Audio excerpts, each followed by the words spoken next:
स तन्मयो यमृतम् ईश संस्थोज्ञ सर्वगो भुवनस्यास्य गोप्ता य ईशेस्य जगतो नित्यमेव नान्यर्हेतुरविद्यते ईशनाय यो ब्रह्माणं विदधाति पूर्वं यो वै वेदांश्च प्रहिणोति तस्मै तं ह देवम् आत्मबुद्धिर्प्रकाशं मुमुक्षुर्वै शरणमहं प्रपद्ये।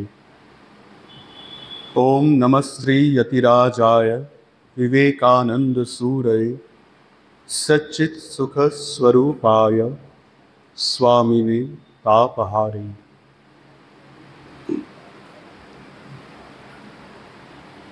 স্বামী বিবেকানন্দ রচিত ভক্তিযোগ গ্রন্থের গুরু ও শিষ্যের লক্ষণ নামক যে অধ্যায়টি, সেইটি আমরা পাঠ এবং আলোচনা করছিলাম। এবং গত ক্লাসে প্রায় এক মাস আগে আমরা যে শেষ ক্লাসেতে আমরা বিশেষ করে শিষ্যের লক্ষণ নিয়ে আলোচনা করেছিলাম। আপনারা যারা সেই ক্লাসে উপস্থিত ছিলেন হয়তো মনে আছে, আমরা শিষ্যের লক্ষণ বা আধ্যাত্মিক জীবনের অধিকারী কারা, আধ্যাত্মিক জীবনের অধিকারী না হলে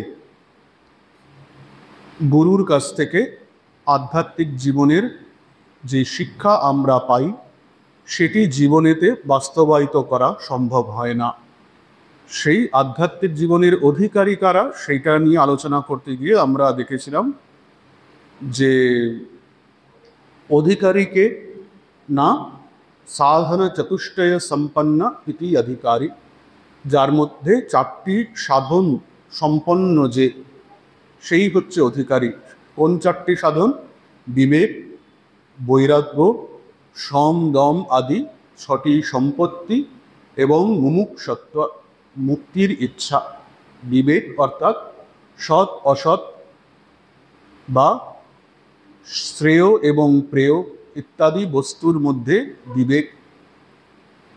দ্বিতীয় ছিল বৈরাগ্য, অর্থাৎ যে বস্তু আমাকে ঈশ্বরের দিকে নিয়ে যায় সেইটিকে বেছে নেওয়া, যে বস্তু আমাকে সংসারের দিকে অনিত্য বস্তুর দিকে নিয়ে যায় তার প্রতি অনিচ্ছা, সেটাই হচ্ছে যেন বৈরাগ্য। ছটি সম্পত্তি সম দম উপরতি তিতিক্ষা শ্রদ্ধা সমাধান, এই ছটি সম্পত্তি বা বিশেষ গুণ যেটি প্রত্যেক শিষ্যের বা অধিকারীর থাকা উচিত। এবং শেষমেশ হচ্ছে সবথেকে ইম্পর্টেন্ট যে সাধন, সেটি হচ্ছে মুক্তির ইচ্ছা। মুক্তির ইচ্ছাই যদি না থাকে তার সাধন ভোজন করে কোনো লাভই হবে না। এবার আমরা দেখব স্বামীজি এই ব্যাপারে কি বলছেন। শিষ্য হওয়ার কোয়ালিফিকেশন কি সেটি স্বামীজি এবার ডিসকাস করবে। শিষ্যের এই গুণগুলি আবশ্যক: পবিত্রতা, প্রকৃত জ্ঞান পিপাসা ও অধ্যাবসায়। স্বামীজি বলছেন প্রত্যেক শিষ্য আধ্যাত্মিক জ্ঞানের বা আধ্যাত্মিক পথের যে শিষ্য, এখানে কিন্তু যে কোনো অন্য সাধারণ শিক্ষার কথা বলা হচ্ছে না, অন্য যে কোনো জাগতিক শিক্ষা অর্থাৎ সায়েন্স, ল্যাঙ্গুয়েজ, কম্পিউটার ইত্যাদি শিক্ষার কথা বলা হচ্ছে না। আধ্যাত্মিক জ্ঞানের যে শিক্ষার্থী, যে শিষ্য, তার তিনটি বিশেষ গুণ থাকা আবশ্যক। এক হচ্ছে পবিত্রতা, কায় মনোবাক্যে পবিত্রতা। তার ভেতরে যেন কামনা, বাসনা বা আসক্তি, ক্রোধ, অহংকার ইত্যাদি যে মলিনতাগুলি আছে সেইগুলি মনের ভেতরে থাকলে আধ্যাত্মিকতার, আধ্যাত্মিক শিক্ষার ছাপ মনের ওপর পড়বে না। মনের ভেতরে যদি কামনা বাসনা গিজগিজ করে সেই মনের ওপরে ঈশ্বরের ছাপ পড়ে না। তাই আগে প্রথম কর্তব্য হচ্ছে কায় মনোবাক্যে পবিত্র হওয়া। প্রথম হচ্ছে পবিত্রতা, দ্বিতীয় হচ্ছে প্রকৃত জ্ঞান পিপাসা, প্রকৃতভাবে ঈশ্বরকে জানার, ঈশ্বরকে পাওয়ার যে ইচ্ছা মনের ভেতরে থাকতে হবে। এই কিছুক্ষণ আগে যে আমরা মুমুক্ষুত্ব অর্থাৎ মুক্তির ইচ্ছার কথা বলছিলাম, মুক্তির ইচ্ছাই যদি তার ভেতরে প্রবল না হয়, সে আধ্যাত্মিক পথে এগিয়ে যাবে কি করে? শুধু মুক্তির ইচ্ছা কেন, যে কোনো পথে, যে কোনো পরীক্ষায়, সেই পরীক্ষায় পাস করার, সেই পরীক্ষায় ভালো নম্বর পাওয়ার ইচ্ছাই যদি ছাত্রের ভেতরে না থাকে, সে কখনোই সেই পরীক্ষায় ভালোভাবে উত্তীর্ণ হতে পারে না। সেইরূপ আধ্যাত্মিক পথেও প্রকৃত জ্ঞান লাভের পিপাসা, প্রকৃত জ্ঞান লাভের ইচ্ছা শুধু হিন্দু ধর্মে নয়, বৌদ্ধ ধর্মেও বুদ্ধ এই জায়গাটা খুব ইম্পর্টেন্স দিয়েছেন। সেখানে ওরা বলে তন্হা বা তিস্সা, যে জীবনের সাধারণ গতি তাকে আর সম্পূর্ণরূপে স্যাটিসফাই করতে পারছে না। এ এমন এক তৃষ্ণা যেটি জাগতিক বস্তুর দ্বারা মিটছে না। এটাকেই বুদ্ধ দুঃখ বলেছেন। বুদ্ধ যখন দুঃখের কথা বলেছেন যে জগৎ দুঃখময়, তখন কিন্তু সাধারণ আমরা যে দুঃখ বলতে যেটিকে বুঝি, কান্নাকাটি করি, সেই দুঃখের কথা বলেনি। জাগতিক বস্তু কখনোই আমাদের চিরকালের জন্য শান্তি বা পরিতৃপ্তি দিতে পারে না। এই পরিতৃপ্ত হচ্ছে আবার পরক্ষণে আবার কামনা বাসনা মনের ভেতরে জেগে উঠছে। এটাকেই দুঃখ বা তান্হা বা তিস্সা বলা হয় বৌদ্ধ ধর্মে। একমাত্র প্রকৃত জ্ঞান লাভ, ঈশ্বর লাভ, ভগবান দর্শন আমাদের সম্পূর্ণরূপে পরিতৃপ্ত করতে পারে। সেই জন্য শিষ্যের মধ্যে এই প্রকৃত জ্ঞান পিপাসা থাকা অত্যন্ত আবশ্যক। এবং তৃতীয় হচ্ছে অধ্যাবসায়। আধ্যাত্মিক জীবন একদিনের নয়। শ্রী শ্রী মা বলেছেন যে এটা কি একটা আম খেয়ে যদি আমরা আমের আঁটিটা মাটিতে পুঁতে দিই, পরের দিনই কি গাছ হবে? পরের দিনই সেই গাছ থেকে কি আবার আমরা ফল পাবো? তা নয়। যেমন ফল পেতে গেলে বীজ বপন করতে হয়, মাটিকে তৈরি করতে হয়, বীজকে যত্ন নিতে হয়, আবার যখন ছোট চারা গাছ বেরোয় তাকে যত্ন করে বেড়া দিতে হয়, তার পরিচর্যা করতে হয়। কালে সেই গাছ যখন বড় হয় তাকে অন্যান্য যে দোষ ত্রুটি, অন্যান্য পাখি পোকামাকড় তার থেকে রক্ষা করতে হয়। কালে সেই গাছ যখন বড় হয় তাতে ফল ধরে। তেমনি আধ্যাত্মিক জীবনেও যখন আমরা ঈশ্বরের নাম রূপ বীজ পাই, তখন সেই বীজকে যত্ন করে সাধন ভজন করতে হবে। তারপরে কালে সেই গাছেতে ঈশ্বর লাভ রূপ ফল আমরা পেতে পারি। সেই জন্যে অধ্যবসায় দরকার। স্বামীজি আর এক জায়গায় বলছেন purity, patience and perseverance, 3 P's, 3টে পি। পিউরিটি এই পবিত্রতা, পেশেন্স এবং পারসিভিয়ারেন্স এই অধ্যাবসায়ের কথা বলছে। অধ্যাবসায় চাই, একটি ইনস্ট্যান্ট রেজাল্টের জিনিস নয়। বছরের পর বছর, শুধু বছরের পর বছর কি, জন্মের পর জন্ম কেটে যায়, কিন্তু ঠিক ঠিক সাধক যে, ঠিক ঠিক শিষ্য যে, সে কিন্তু হাল ছেড়ে দেয় না। যে হাল ছেড়ে দেয় সে কখনোই এই অমৃত ফল পায় না। অশুদ্ধাত্মা পুরুষ কখনো প্রকৃত ধার্মিক হইতে পারে না। কায় মনোবাক্যে পবিত্র না হইলে কেহ কখনো ধার্মিক হইতে পারে না। ধার্মিক বা আধ্যাত্মিক পথের শিষ্য হতে গেলে যেমন বললাম, কায় মনোবাক্যে পবিত্র হতে হবে, চিন্তা ভাবনায় সূচি আনতে হবে। মনের ভেতরে ষড়রিপু যদি প্রবলভাবে থাকে, ঈর্ষা, দম্ভ, মদ মাৎসর্য ইত্যাদি যদি তীব্রভাবে থাকে, তার ঈশ্বরের দিকে গতি হবে না। যাহা কাম ওয়াহা নেহি রাম। সেদিন আপনারা পূজনীয় পরম পূজ্যপাদ প্রেসিডেন্ট মহারাজের লেকচার যারা শুনেছেন, পূজ্যপাদ প্রেসিডেন্ট মহারাজও এই একই ব্যাপারে কথা বলছিলেন, যাহা কাম ওয়াহা নেহি রাম। যদি রামকে পেতে চাও তাহলে কামনা বাসনা ত্যাগ করতে হবে, তাই শুদ্ধ হতে হবে। আমি শুদ্ধ হব কি করে? মনকে শুদ্ধ পবিত্র করব কি করে? তার উপায় ঠাকুরই দিয়ে গেছেন। সাধুসঙ্গ, নির্জনবাস, সাধু সাধু বিচার, এইভাবে। এখন এইগুলোর ডিটেলসেতে যাব না, কারণ এইগুলোর ডিটেলস আমরা আগে আলোচনা করেছি। মনকে পবিত্র করা, মনকে ঈশ্বরমুখী করা, মনকে দোষ ত্রুটি মুক্ত করার উপায় হই সাধুসঙ্গ করতে হবে, সৎ বিচার, সৎ প্রসঙ্গের সঙ্গ করতে হবে, নির্জন বাস করতে হবে। নির্জন বাস মানে আগে বলেছি একলা একলা থাকা নির্জন বাস নয়, সেলফ কন্টেম্পলেশন, মনন করতে হবে, নির্জনে গিয়ে সেলফ কন্টেম্পলেশন করতে হবে। এবং শুধু তাই নয়, যাকে মনন করা বলে, নিজের মনের গভীরেতে ডুব দিতে হবে, নিজের মনের ভিতরে কি চলছে সেইটাকে টেনে বার করতে হবে। এবং সাধুসঙ্গ, নির্জনবাস এবং সৎ বিচার, জীবনে কোনটি আবশ্যক কোনটি অনাবশ্যক, জীবনে কোনটি নিত্য কোনটি অনিত্য। ঈশ্বরই একমাত্র আমার আপনার, আর কেউ আমার আপন নয়। ঠাকুর যে বারবার বলছেন সংসারে থাকবে কিভাবে না, বড় বাড়ির দাসী যেমন থাকে, সে সংসারের সমস্ত কাজ করে, এমনকি মনিবের যে ছেলে তাকেও নিজের সন্তানের মতন পালন করে, আমার গোপাল আমার হরি বলে তাকে অনেক যত্ন করে, ভালোবাসে।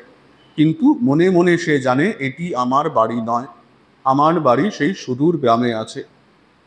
এইটাই হচ্ছে সৎ বিচার। এবং এই যুগে বিশেষ করে শ্রীরামকৃষ্ণ এবং স্বামী বিবেকানন্দ মনকে পবিত্র করার, চিত্তশুদ্ধির একটি মোক্ষম উপায় আমাদের সামনে তুলে দিয়ে গেছেন, সেটি হচ্ছে সেবা। সেবা যোগ আমাদের সামনে তুলে দিয়ে গেছেন। কিভাবে নিজেকে ভুলে, নিজের স্বার্থকে বলে নিঃস্বার্থভাবে অপরের সেবার থেকে বড় চিত্তশুদ্ধির উপায় এই যুগে আর নেই। এখন আপনারা প্রশ্ন করতে পারেন, সবসময় কি আর আমরা সেবার সুযোগ পাই?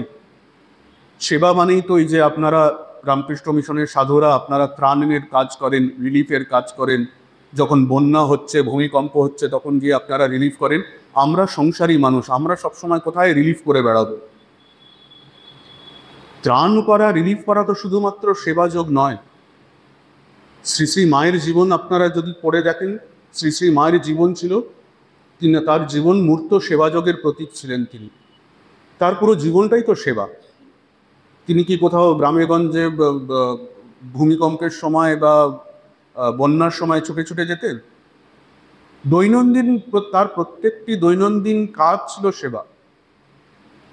তার কাছে যে শত শত ভক্ত যারা আসত, সারাদিন তাদের, তিনি গুরু, তিনি শ্রী শ্রী মা, কিন্তু সারাদিন তার চিন্তা ভাবনা কী ছিল? এই যে আমার সন্তানেরা আসছে তাদের সেবা করব কিভাবে। তারাও তো আপনার আমার মতন, তারা সংসারী তিনি ছিলেন। শুধু তাই নয়, তার পরিবারের অর্ধেক লোক পাগল, অর্ধেকজন পাগল, বাকিরা শুধু কি করে তার থেকে দুটি পয়সা উপার্জন করা যায় সেরকম মানুষই ছিল। তারা প্রত্যেকে যে খুব মহাপুরুষ ছিলেন তা তো না। সেখানে আমজাদের মতন ডাক্তারও ছিল, শরৎ মহারাজের মতন সাধুও ছিল সেই সংসারে। কিন্তু তিনি সবার কেমন সমানভাবে সেবা করে গেছে, মাতৃভাবে সেবা করে গেছে। এর থেকে বড় উদাহরণ আর কি হতে পারে সেবাযোগে? তাই আমরা যদি নিজের অ্যাটিটিউডটাকে চেঞ্জ করি, আসল প্রশ্ন হচ্ছে অ্যাটিটিউড, আমাদের ভাব। প্রত্যেক কাজটিকেই সেবার ভাবে করা যেতে পারে, শুধু আমরা যদি নিজের অ্যাটিটিউডটাকে একটু চেঞ্জ করি, নিজের স্বার্থটাকে একটু পাশ কাটিয়ে অন্যের ভালোর জন্যে, অন্যের উপকারের জন্যে যে কাজ নিষ্ঠার সাথে শ্রদ্ধার সাথে আমরা করি, সেটাই সেবা। তাই সেবার অর্থাৎ আমরা আবার ফিরে আসছি চিত্তশুদ্ধির উপায়, তাহলে সেই এক, সাধুসঙ্গ, নির্জনবাস, সৎ বিচার এবং সেবা। অশুদ্ধাত্মা পুরুষ কখনো প্রকৃত ধার্মিক হইতে পারে না, কায় মনোবাক্যে পবিত্র না হইলে কেহ কখনো ধার্মিক হইতে পারে না। এটা হলো প্রথম। দ্বিতীয়, আর জ্ঞান কৃষ্ণ সম্বন্ধে বলা যাইতে পারে যে আমরা যাহা চাই তাহাই পাই, ইহা একটি সনাতন নিয়ম। যে বস্তু আমরা অন্তরের সহিত চাই, তাহা ছাড়া আমরা অন্য বস্তু লাভ করিতে পারি না। এটাও সত্যি কথা। সাধারণ দৈনন্দিন জীবনেও আমরা যা চাই সেটি পাই। এমনকি ঈশ্বরের কাছেও সাধারণত আমরা যখন আসি, ঈশ্বরের কাছেও এসে ব্যাকুলভাবে দৈনন্দিন আমরা যখন প্রার্থনা করি, সেখানে প্রার্থনা আছে, ব্যাকুলতা আছে, কিন্তু প্রার্থনা কিসের জন্যে করি? সংসারের সুখের জন্যে। আমার পরিবারটাকে সুখে স্বাচ্ছন্দ্যে রেখো, ছেলে মেয়েদের সুখের জন্যে, স্বাস্থ্যের জন্যে, শান্তির জন্যে আমরা প্রার্থনা করে থাকি। সেখানেও কিন্তু আমাদের কামনা কি? আমরা চাই কি? সংসারের শান্তি, সংসারের সুখ, সেটাই চাই। ভুল কিছু নেই, সাধারণত আমরা সবাই তাই করে থাকি। কিন্তু প্রকৃত ভক্ত যে, যার বিবেক জাগরিত হয়েছে,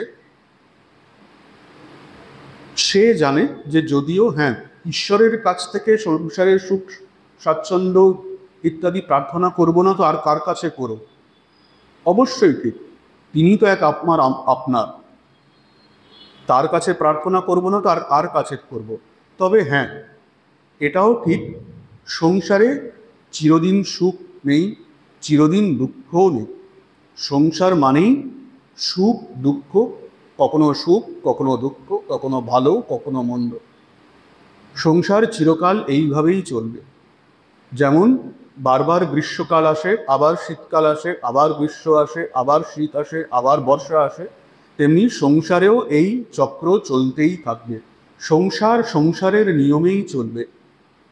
সেই জন্যে হে ঈশ্বর, হে প্রভু, তুমি সংসার যেমন চালাচ্ছ তেমনি চালাও, আমার তাতে কিছু বলার নেই।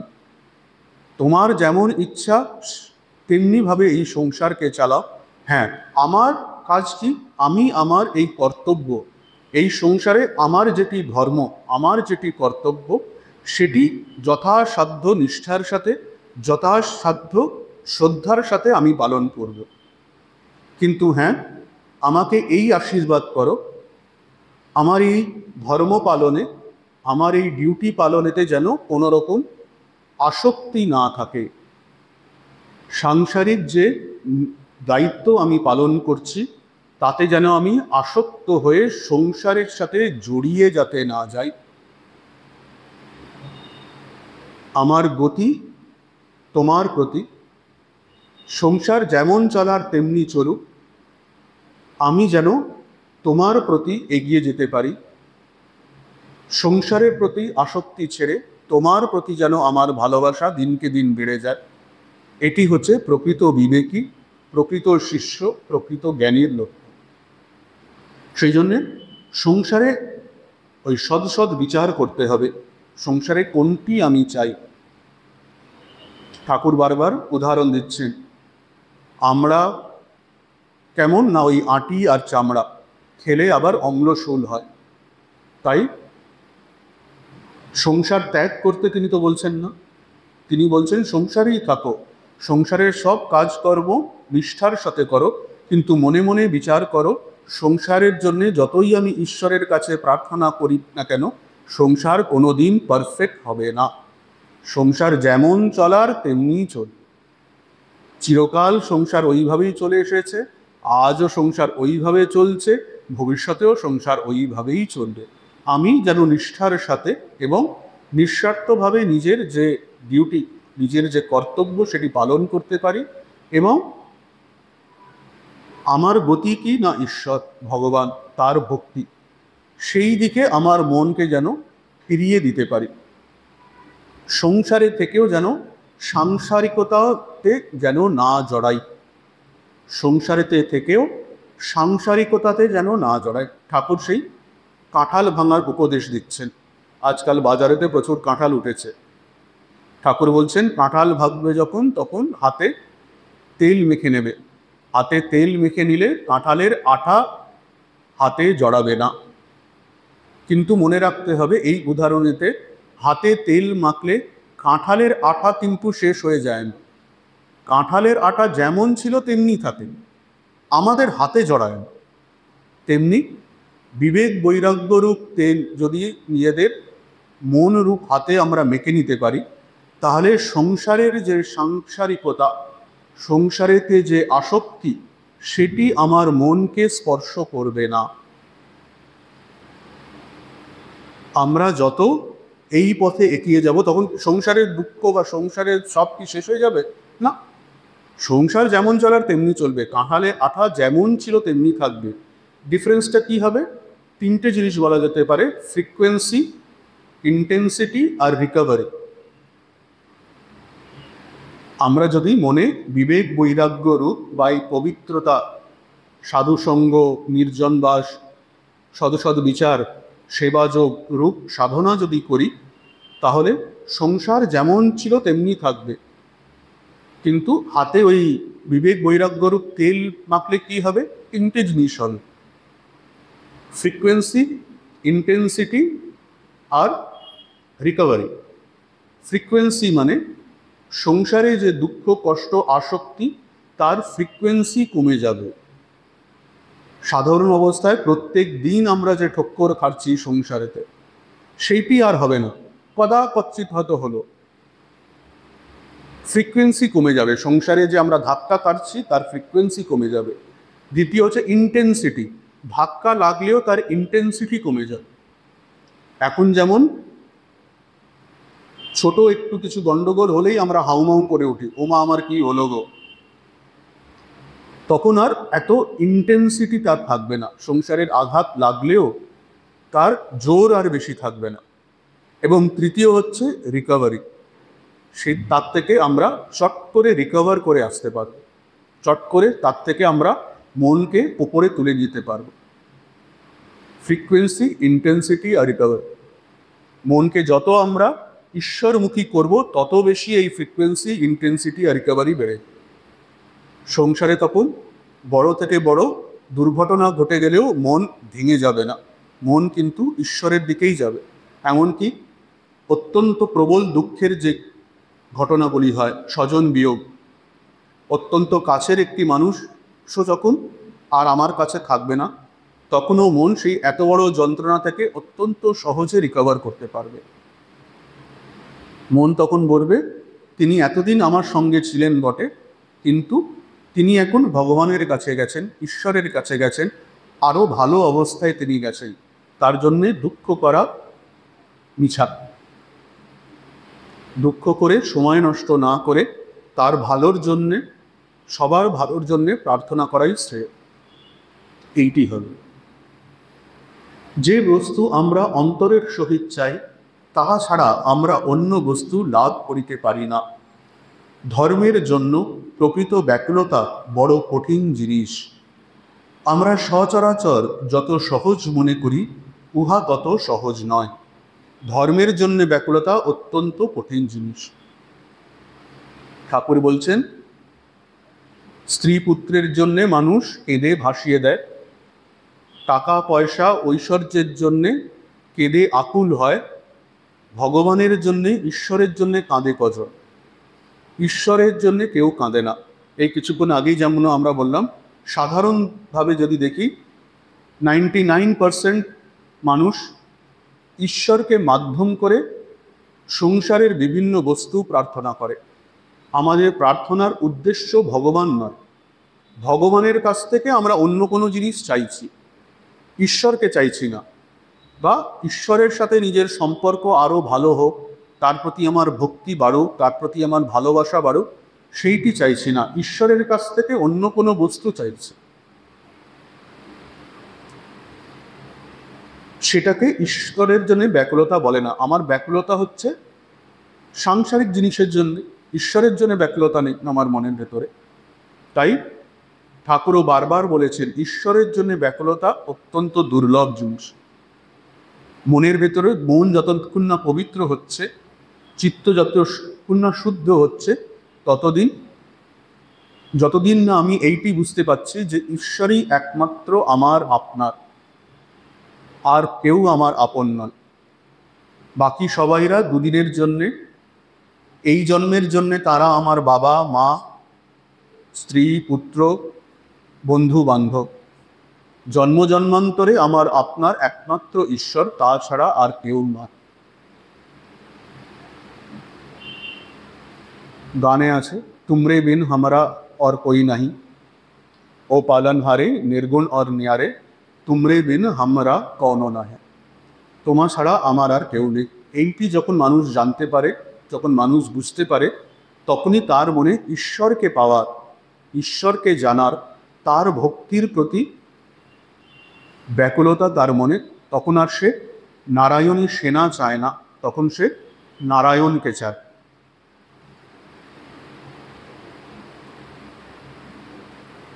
ওটা ছিল ধর্মের জন্য প্রকৃত ব্যাকুলতা বড় কঠিন জিনিস। আমরা সচরাচর যত সহজ মনে করি, উহা তত সহজ নয়। শুধু ধর্ম কথা শুনিলে ও ধর্ম পুস্তক পড়িলেই যথেষ্টভাবে প্রমাণিত হয় না যে ধর্ম বিবাসা প্রবল হইয়াছে।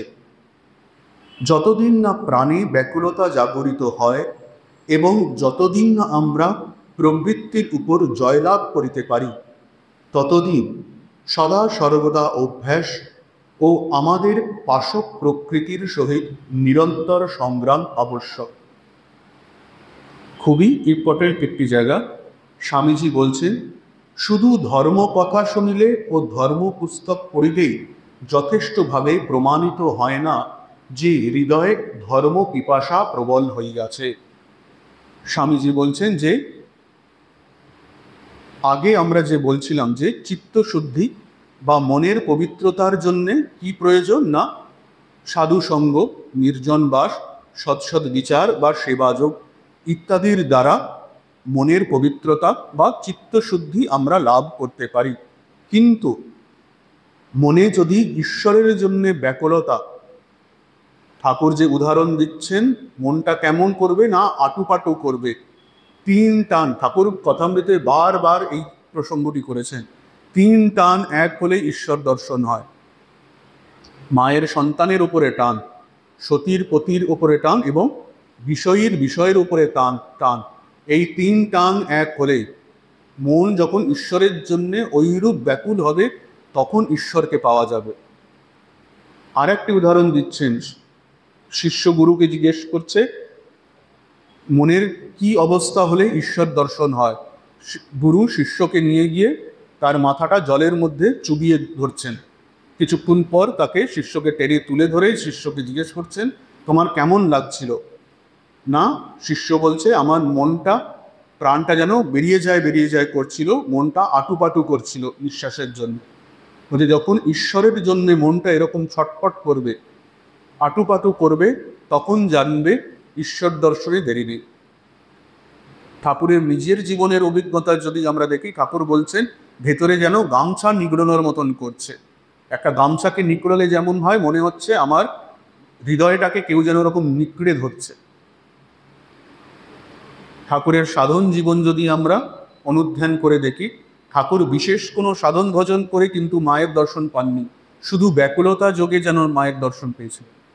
শুধু ব্যাকুলতার জন্যে, মা আমাকে দর্শন দে, তোকে ছাড়া আমি থাকতে পারছি না। বিশেষ কোনো ক্রিয়া, বিশেষ কোনো সাধনা তিনি প্রথমে করেছিলেন, পরে করছেন তিনি তান্ত্রিকভাবে বেদান্ত মতে সাধন ভজন করছেন, কিন্তু প্রথম তার মায়ের দর্শন কিসের ওপরে? শুধু ব্যাকুলতা। লোকেরা বলতো পাগলের মতন ছটফট করছে। কাটা ছাগল যেমন ছটফট করে, তেমনি তিনি গঙ্গার ঘাটেতে মুখ রগড়াতেন, এমন প্রবল ব্যাকুলতা ঈশ্বর দর্শনের জন্যে। শেষে তার সেই দক্ষিণেশ্বরের সেই বিখ্যাত ঘটনা, তিনি গলায় যখন খাড়া বসাতে যাচ্ছেন, মা এসে দর্শন দিলেন। এইরকম ব্যাকুলতা চাই। শুধু তার নিজের জন্য নয়, পরবর্তীকালে যদি আপনারা ঠাকুরের লীলা প্রসঙ্গ পড়েন, সেখানে দেখবেন নিরঞ্জনানন্দজি মহারাজ, তিনি যখন ঠাকুরের কাছে এসেছেন, ঠাকুর তাকে বসিয়ে ব্যাকুল হয়ে তাকে বলছেন, নিরঞ্জন তুই ঈশ্বর দর্শন করবি কবে? দিন যে বয়ে যাচ্ছে, দিন যে একের পর এক দিন চলে যাচ্ছে, তোর আজও ঈশ্বর দর্শন হলো না, তোর কবে ঈশ্বর দর্শন হবে রে? নিরঞ্জন মহারাজ অদ্ভুত, তিনি বলছেন, এ আবার কি? আমার ঈশ্বর দর্শনের জন্য ইনি এত ব্যাকুল, আমার মনে ব্যাকুলতা এখনো সেই জন্মালো না। আমার ঈশ্বর দর্শনের জন্য ইনি ব্যাকুল হয়ে ক্রন্দন করছেন, আমার ঈশ্বর দর্শন হবে কবে? এরকম তীব্র ব্যাকুলতা। এই তীব্র ব্যাকুলতা করার জন্য কিন্তু শুধুমাত্র ওই সাধুসঙ্গ বা নির্জন বাসে হবে না, সাধন ভজন করতে হবে। সাধুসঙ্গ বা নির্জন বাস বা সদসদ বিচার আমাকে পবিত্রতা অবধি নিয়ে যেতে পারে। তারপরে ব্যাকুলতা যদি মনে আনতে হয়, ঈশ্বরের জন্য তীব্র ব্যাকুলতা যদি আনতে হয়, তাহলে কিন্তু সাধন ভজন করতে হবে। গুরু যেমন নির্দেশ দিয়ে দিয়েছেন, সেরকম সাধন ভজন না করলে মনে ব্যাকুলতা, এই তীব্র ব্যাকুলতা আসবে না। ব্যাকুলতা আসলেও সেটি ব্যাকুলতার খুঁট কাটবে বটে, কিন্তু আবার মিলিয়ে যাবে। ঠাকুর বলছেন হুশ তুবড়ি, তুবড়ি যেমন হুশ করে ওঠে আবার খোঁজ হয়ে, তেমনি যেই মুহূর্তে আপনি সাধু সঙ্গ করছেন, যেই মুহূর্তে আপনি নির্জন বাস করছেন, বা যেই মুহূর্তে আপনি সদসদ বিচার করছেন, সেই মুহূর্তে মনে হয়তো ব্যাকুলতা উদয় হতেও পারে যে ঈশ্বর ছাড়া আমার আর ভালো লাগছে না। কিন্তু আবার যেই মনটাকে সংসারে রাখবেন, আবার ডাইলিয়ে পড়ে নিন। ঠাকুর তখন উদাহরণ দিচ্ছেন, ওই মন্থন করতে হবে। মন্থন না করলে মাখন পাবে না। যখন মাখন হয়ে গেল, তখন যদি রাখো তখন ভাসবে, তখন আর ভুলে যাবে না। এই মন্থনটা হচ্ছে ওই সাধন ভজন। সাধন ভজন না করলে মনে ব্যাকুলতা আসবে না। মাও বারবার এই প্রসঙ্গ করেছেন। তাই যতদিন না প্রাণে ব্যাকুলতা জাগরিত হয়, প্রত্যেকটা শব্দ এখানে ইম্পর্টেন্ট। যতদিন না প্রাণে ব্যাকুলতা জাগরিত হয়। ব্যাকুলতা কোথায় হবে? প্রাণে। ওপরে চামড়ার ওপরের ব্যাকুলতা নয়, যে ব্যাকুলতা এই মুহূর্তে আছে আবার পরের মুহূর্তে চলে যাচ্ছে। আমাদের সবার যদি আমরা নিজেদের মনের ভেতরে অনুধ্যান করি, তাহলে দেখব আমরা যে একেবারে আকাটবুক্কু তা নয়। আমরা ঈশ্বরের ভক্ত, ঠাকুরকে ভালোবাসি, কিন্তু ঠাকুরের প্রতি আমাদের ব্যাকুলতা এই আসে আবার খোঁজ, এই আসে আবার খোঁজ, ধরে রাখতে পারি না। কেন ধরে রাখতে পারি না? সাধন ভজন। সাধন ভজন না করলে ওই হবে না, কিছুতেই হবে না। সেজন্যে প্রাণে ব্যাকুলতা জাগরিত হতে হবে। শারদানন্দজি একটি খুব সুন্দর কথা বলছেন, যে যখন দেখবে মনের অন্তর থেকে একটি গানের কলি আপনা আপনি ভেসে উঠবে, চিন্তা ভাবনা করে নয়, আপনা আপনি মনের ভিতরে থেকে একটি গানের কলি যখন ভেসে উঠবে। কোন গান? নাহি তোমা বিনে কেহ ত্রিভুবনে বলিবার আপনার, নাথ তুমি সর্বস্ব আমার, প্রাণারাম সারাৎসার, নাহি তোমা বিনে কেহ ত্রিভুবনে বলিবার আপনার। এই গানটি যখন মনের ভেতর থেকে আপনা আপনি ভেসে উঠবে, যে তোমার ছাড়া আমার আপনার বলতে কেউ নেই, প্রাণে অনুভব করতে হবে এই ব্যাকুলতা।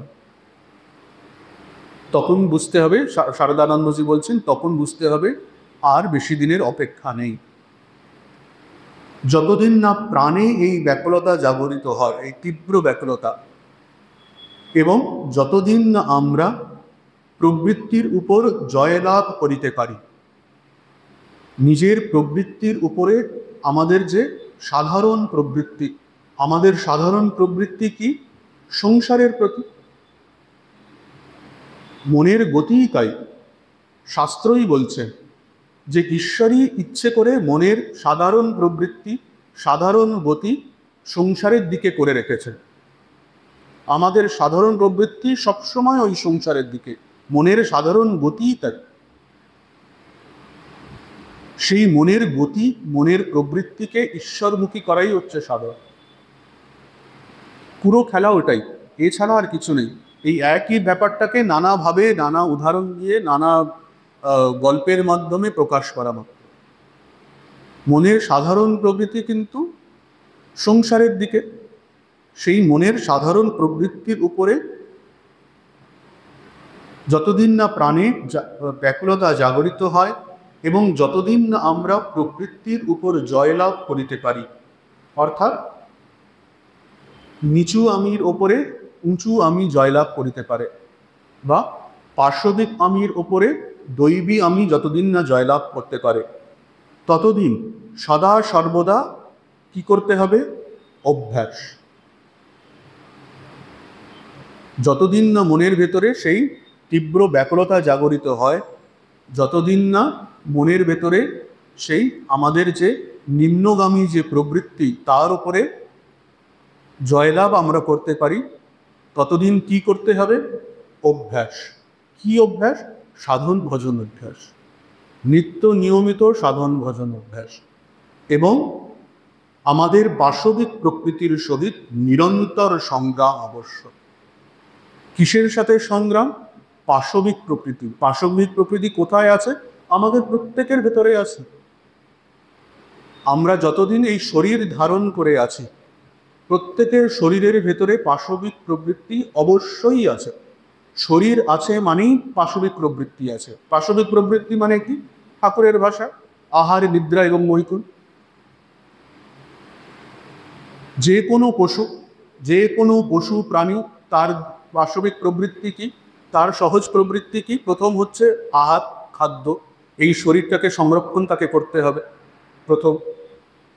প্রথমে যেই মাত্র এই শরীরটি সংরক্ষিত হলো, জীবিত থাকলো, তারপরে কি শুধু জীবিত থাকলে তো হবে না, একটু ভালোভাবে এই শরীরটাকে রাখতে হবে। রুটি, কাপড়া আর মকান, সেই একই পথ। একটা কীট পতঙ্গ প্রথমে কি করে? সে আহার সংগ্রহ করার চেষ্টা করে, তারপরে কি করে? একটা ভালোভাবে আরামে সুখে যেখানে সে বাসা বাঁধতে পারে সেই বাসা তৈরি করে, এবং বাসা পড়ার পরে কি করে? সে নিজে প্রজনন করা যাকে বলে। এই শরীর তো শেষ হয়ে যাবে, এই শরীরটাকে কন্টিনিউ করব কি করে? আমার নেক্সট জেনারেশনের দ্বারা, রিপ্রোডাকশনের দ্বারা।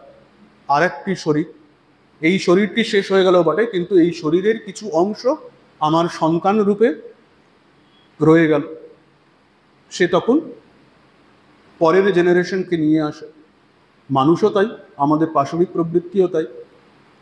কিন্তু মানুষের ক্ষেত্রে কিন্তু পাশবিক প্রবৃত্তির উপরেও আরেকটি প্রবৃত্তি আছে। সেটা কি? মনুষ্যত্বের প্রবৃত্তি। মানুষ কিন্তু সাধারণ প্রাণী নয়, মানুষ ইজ এ থিঙ্কিং অ্যানিম্যাল। মানুষের বুদ্ধি জাগরিত হয়েছে, এবং সেখানেই চলে আসে মনুষ্যত্বের প্রবৃত্তি। মনুষ্যত্বের প্রবৃত্তি কি বলে? সমাজ।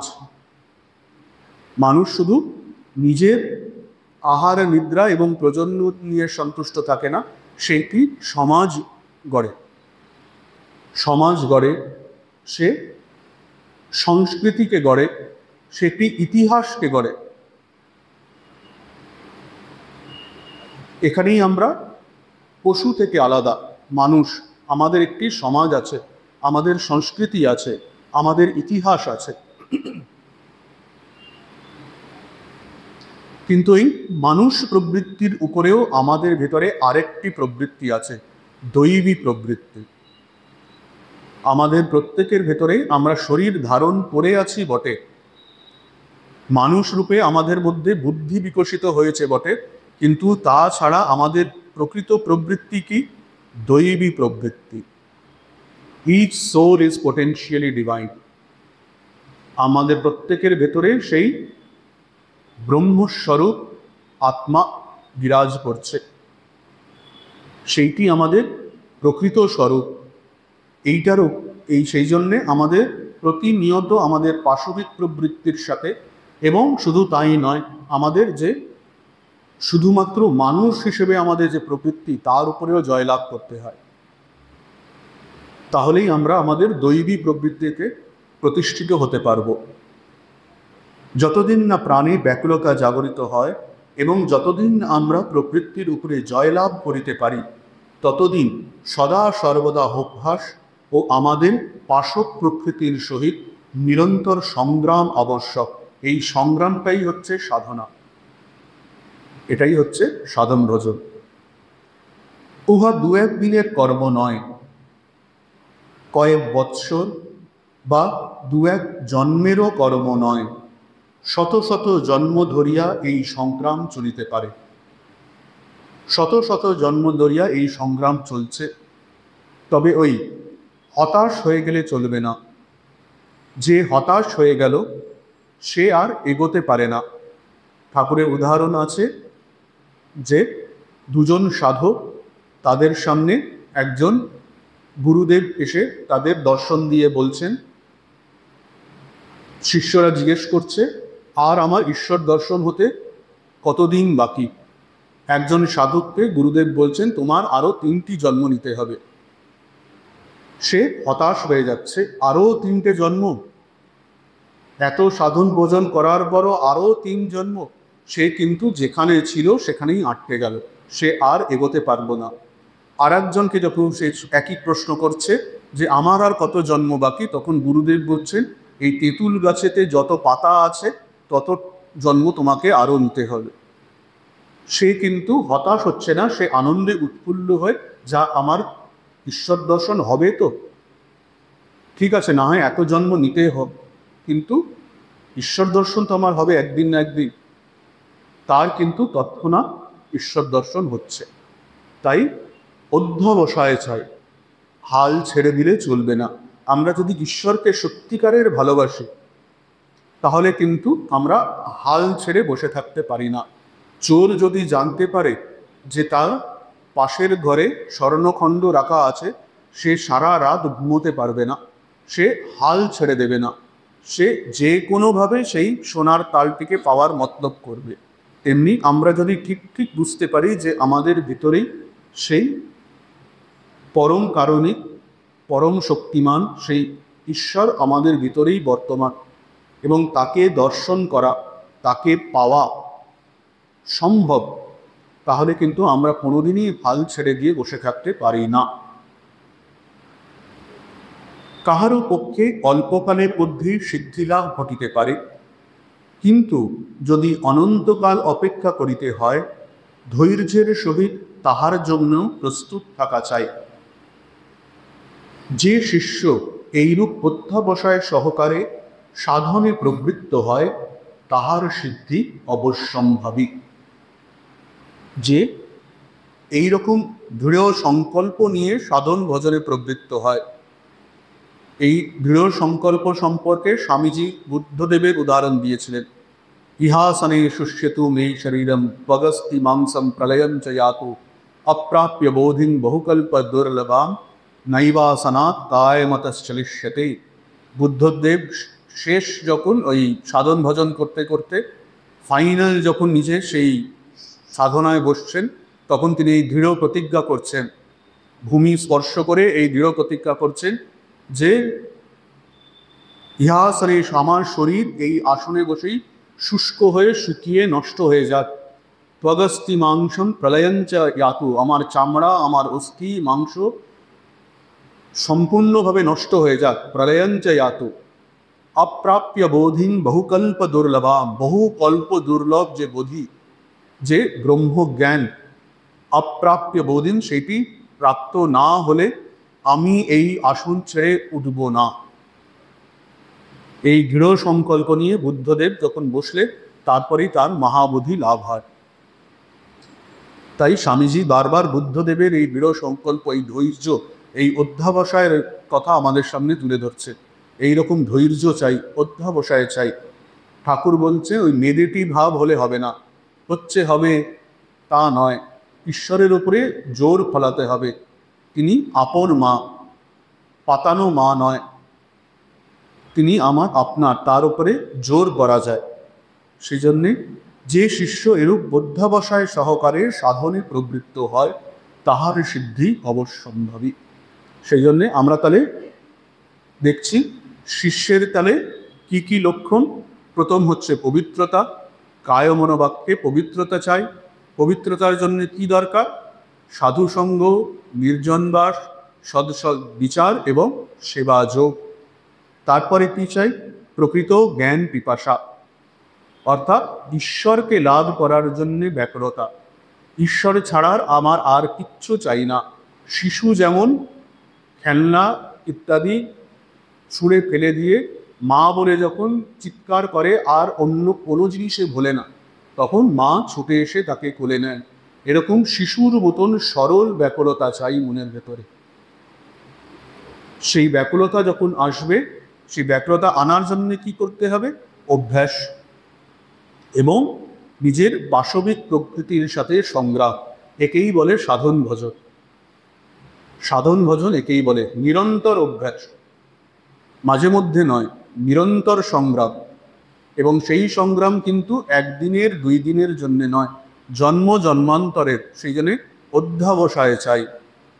যে শিষ্য ভয় পেয়ে পিছিয়ে যায় সে কখনোই এই আধ্যাত্মিক পথে সফল হতে পারে না। এগিয়ে যেতে হবে। যে এগিয়ে যায় সে ঠিক সাহায্য পায়। যে অধ্যবসায় সহকারে এগিয়ে যায় তার উপরে ঠিক গুরুর কৃপা এবং ঈশ্বরের কৃপা বর্ষিত হয়, তার উপরে কৃপাবায়ু বর্ষিত হয়। যে এগিয়ে যায় না, যে ছেড়ে দেয়, হাল ছেড়ে দেয়, তার উপরে কৃপা বর্ষিত হয় না। ঠাকুর বলছেন কৃপাবায়ু তো বইছেই, তুই পাল তুলে দিল। ঠাকুরের কৃপা সবসময় আমাদের উপরে বর্ষিত হচ্ছে। আমরা পাল তুলে দিচ্ছি না বলে, সাধন ভজন করছি না বলে, ওই এক পা এগোতে পারছি না বলে ঈশ্বরের কৃপা অনুভব করতে পারছি না। তাই শিষ্য হতে গেলে এই কয়েকটি গুণ আবশ্যক। এরপরে আমরা আসছি গুরুর লক্ষণ কি। শিষ্যের যেমন লক্ষণ আছে, গুরুর লক্ষণ কি? গুরু সম্বন্ধে এইটুকু দেখিতে হইবে, তিনি যেন শাস্ত্রের মর্মজ্ঞ হন। জগতের সকলেই বেদ, বাইবেল ও কোরআন পাঠ করিতেছে, কিন্তু শাস্ত্রসমূহ শুধু শব্দ এবং ব্যাকরণ, ধর্মের কয়েকখানা শুষ্ক অস্থি মাত্র। যে গুরু শব্দ লইয়া বেশি নাড়াচাড়া করেন ও মনকে কেবল শব্দের ব্যাখ্যার দ্বারা চালিত হইতে দেন, তিনি ভাগ হারাইয়া ফেলেন। গুরুর প্রথম লক্ষ্য কি? প্রথম লক্ষ্য শাস্ত্রের মর্মজ্ঞ। গুরু শাস্ত্রের মর্মজ্ঞ হওয়া চাই। প্রথম হচ্ছে গুরু কিন্তু শাস্ত্রবিহীন হলে চলবে না। আমরা আগেও এটি নিয়ে আলোচনা করেছি, সেখানে আমরা গুরু পরম্পরার কথা বলেছি যে সদ্গুরু সবসময় কোনো একটি গুরু পরম্পরায় তিনি বিশ্বাসী হন। সে যে কোনো পরম্পরা হতে হবে, কোনো একটি পরম্পরা বিশেষ হলেই হবে তা না, কিন্তু একটি পরম্পরা বিশেষ যেন থাকে। তিনি কোনো না কোনো শাস্ত্র বা কোনো না কোনো শাস্ত্র পরম্পরায় যেন তিনি পারদর্শী হতে হবে তাকে। কোনো শাস্ত্রেই তিনি বিশ্বাস করেন না তাহলে কিন্তু মুশকিল। এবং শুধু শাস্ত্রে বিশ্বাস নয়, তিনি শাস্ত্রে মর্মজ্ঞ হতে হবে, শুধু জ্ঞানী নয়। গুরুদেব তিনি খুব পণ্ডিত হলে চলবে না। পণ্ডিত মানে স্বামীজি বলছেন শুষ্ক জ্ঞান। তিনি প্রচুর তার মন্ত্র মুখস্থ, গীতা উপনিষদ একেবারে গড়গড় করে তিনি বলতে পারেন। তিনি যখন উপদেশ দেন বা তিনি যখন লেকচার দেন, প্রচুর তার বাকভঙ্গি খুব সুন্দর, নানা রকম গল্প, নানা রকম উপমা, নানা রকম কঠিন শাস্ত্রের ব্যাকরণ একেবারে ভেঙে ভেঙে তিনি কথা বলেন। শুধু ওইটুকুনি হলে হবে না। স্বামীজি কি বলছেন? এইগুলি যেন শাস্ত্রের অস্থি চর্মসার। শাস্ত্রে সেই অস্থি চর্মসারেতে প্রাণ সম্পাদন করে কি? শাস্ত্রের প্রকৃত ভাব, শাস্ত্রের প্রকৃত মর্ম যেটি, সেটি শুধু শাস্ত্র পাঠ করলে হয় না, শুধু শাস্ত্র অনুধ্যান করলেও হয় না, শুধু শাস্ত্র মনন করলেও হয় না, অনুভূতি চাই। গুরু যিনি, তিনি শাস্ত্রমতে অনুভূতি সম্পন্ন হওয়া আবশ্যক। শুধু পণ্ডিত হলে গুরু হওয়া যায় না। যতদিন না অনুভূতি সম্পন্ন হচ্ছে সে, ততদিন সে শাস্ত্রকে সম্পূর্ণরূপে গ্রহণ করতে পারেনি। ঠাকুরের উদাহরণ দিতে গেলে, কেউ ঘি দেখেছে, কেউ ঘি শুকেছে, এবং কেউ ঘি খেয়ে হৃষ্টপুষ্ট হয়েছে। যতদিন না কোনো ব্যক্তি এই ঘি খেয়ে হৃষ্টপুষ্ট হচ্ছে, সে অপরকে সাহায্য করতে পারে না। সেই জন্যে স্বামীজি বলছেন, জগতের সকলেই বেদ বাইবেল বা অন্যান্য শাস্ত্রগ্রন্থ পাঠ করিতেছে, কিন্তু শাস্ত্রসমূহ শুধু শব্দ এবং ব্যাকরণ, ধর্মের কয়েকখানা শুষ্ক অস্থি মাত্র। অনেক, শুধু তাই নয়, শুধু গুরু কেন বলবো, আমাদের বিভিন্ন শাস্ত্রে যে সকল পণ্ডিত যারা আছে, অনেক জায়গায় শাস্ত্রের যে বিভিন্ন ক্লাস হয়, তো দেখবেন পণ্ডিতদের শেষে খুব বড় বড় উদাহরণ হয়, এই কি যেন শাস্ত্র চূড়ামণি, ব্যাকরণ অমুক, তারপরে ব্যাকরণ তীর্থ, তারা প্রচুর শাস্ত্র পড়েছেন, শাস্ত্র অধ্যয়ন করেছেন। হ্যাঁ, শাস্ত্র পাঠ বা শাস্ত্রে পণ্ডিত হওয়ার জন্য অধ্যবসায় দরকার, কিন্তু তাদের জ্ঞানের সীমানা ওই বুদ্ধি অবধি। ভিতরে কিন্তু, অন্তরে কিন্তু শাস্ত্রের ভাব তাদের প্রবেশ করেনি। সাধন, ওই বললাম, সাধন ভজন না করলে হয় না। সাধন ভজন না করলে, অনুভূতি না হলে শাস্ত্রের মর্ম বোঝা যায় না। বিশেষ করে গুরু হতে গেলে, অন্যকে শিক্ষা দিতে গেলে অনুভূতি অবশ্যম্ভাবী। যে গুরু শব্দ লইয়া বেশি নাড়াচাড়া করেন ও মনকে কেবল শব্দের ব্যাখ্যার দ্বারা চালিত হইতে দেন, তিনি ভাব হারাইয়া ফেলেন। শাস্ত্রের মর্ম যিনি জানেন, অর্থাৎ যিনি শাস্ত্রের অনুভূতি সম্পন্ন, তিনি যথার্থ ধর্মাচার্য। শুধু তাই নয়, শাস্ত্র পড়তেও হয় ওইভাবে। তুরীয়ানন্দজির, আপনারা যদি ওই বইটা করেন, প্রাচীন সাধুদের কথা, সেখানে দেখবেন তুরীয়ানন্দজি মহারাজ কিভাবে গীতা পড়াতেন সেটি বলা আছে। তিনি গীতার প্রত্যেকটি শ্লোক ধরতেন, প্রথমে সেই শ্লোকটিকে মুখস্থ করতে বলতেন, তার অর্থটিকে বারবার পড়তে এবং হৃদয়ঙ্গম করতে বলতেন, এবং সবশেষে সেই গীতার শ্লোকের ওপরে ধ্যান করতে বলতেন। গীতার ওপরে, সেই প্রত্যেকটি শ্লোকের ওপরে ধ্যান করে যখন গীতার সেই শ্লোকটির মানে সম্পূর্ণরূপে অনুভূতি হতো, তারপরে তিনি পরের শ্লোকেতে যেতেন। এইভাবে তিনি প্রত্যেকটি গীতার শ্লোক তিনি নিজে অধ্যয়ন করেছিলেন, অনুভূতি করেছিলেন। তাই স্বামী বিবেকানন্দ বলেছিলেন, স্বামীজি বলেছিলেন তুরীয়ানন্দকে গীতোক্ত সাধু। গীতায় যে সন্ন্যাসীর কথা বলছে তুরীয়ানন্দ, অর্থাৎ হরিভাই হচ্ছে একদম 100% সেরকম সন্ন্যাসী, যে গীতাকে ঠিক ঠিক অনুভূতি করেছে। শাস্ত্রের শব্দজাল যেন মহারণ্য, মানুষ নিজেকে উহার ভেতর হারাইয়া ফেলে, পথ খুঁজিয়া পায় না। এটা বিবেক চূড়ামণি থেকে স্বামীজি বলছেন, শব্দজালম মহারণ্যম চিত্ত ভ্রমণ কারণম। শাস্ত্র কেমন না, মহারণ্যের মতন, মহা জঙ্গলের মতন। জঙ্গলের মধ্যে যদি আমরা ঠিক ঠিক দিক, ঠিক ঠিক পথ যদি আমাদের জানা না থাকে, আমরা যেমন পথ হারিয়ে ফেলতে পারি, জঙ্গলেতে হারিয়ে যেতে পারি, তেমনি শাস্ত্র সেরকম। প্রচুর শাস্ত্র, একটা শাস্ত্র, কত রকমের শাস্ত্র আছে।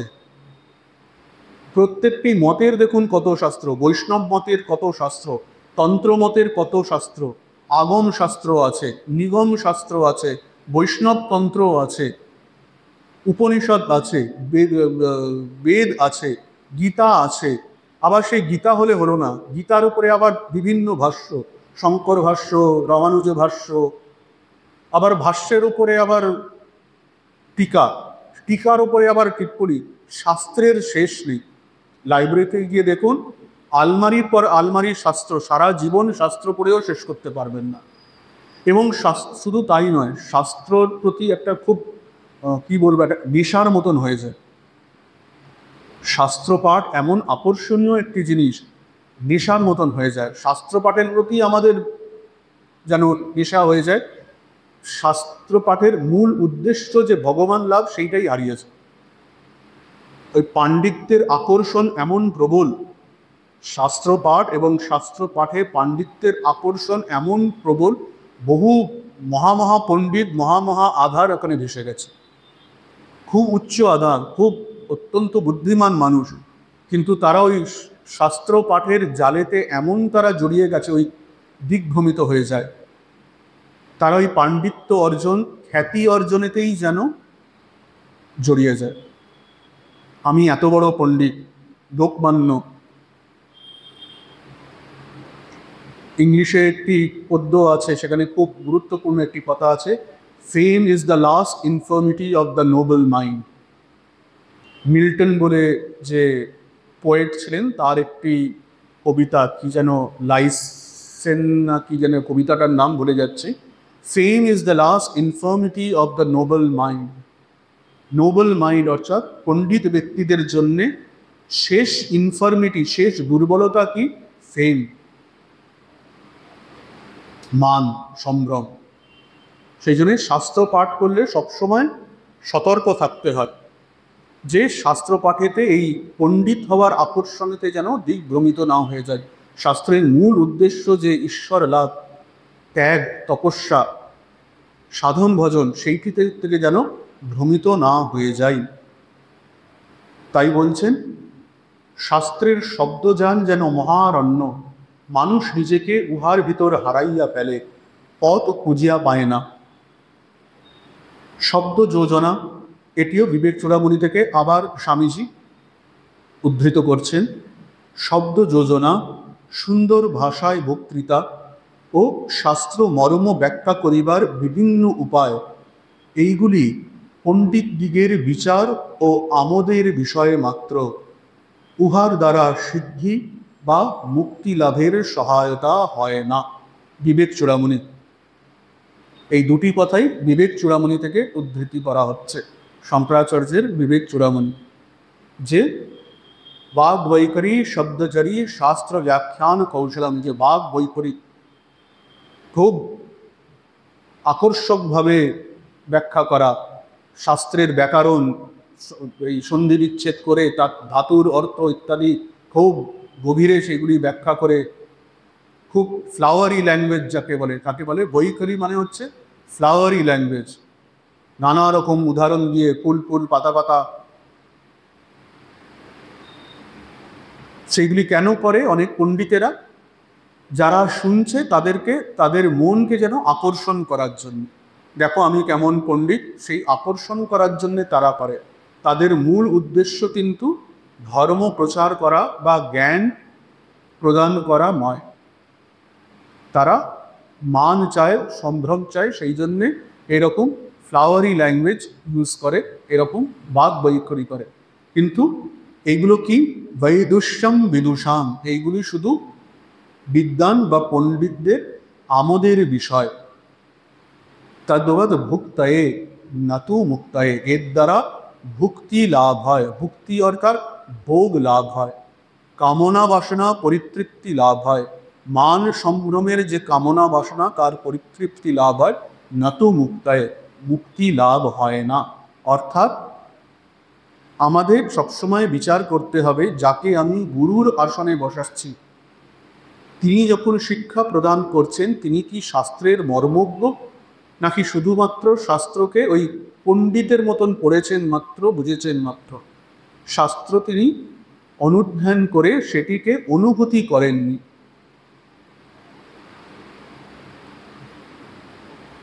যাহারা ধর্ম ব্যাখ্যার সময় এইরূপ প্রণালী অবলম্বন করে, অর্থাৎ এই বাক বৈখরি ইত্যাদি করে, তাহারা কেবল নিজেদের পাণ্ডিত্য দেখাইতে ইচ্ছুক। তাহাদের ইচ্ছা লোকে তাহাদিগকে মহাপণ্ডিত বলিয়া সম্মানিত করুক। কিন্তু শেষে কি হয়?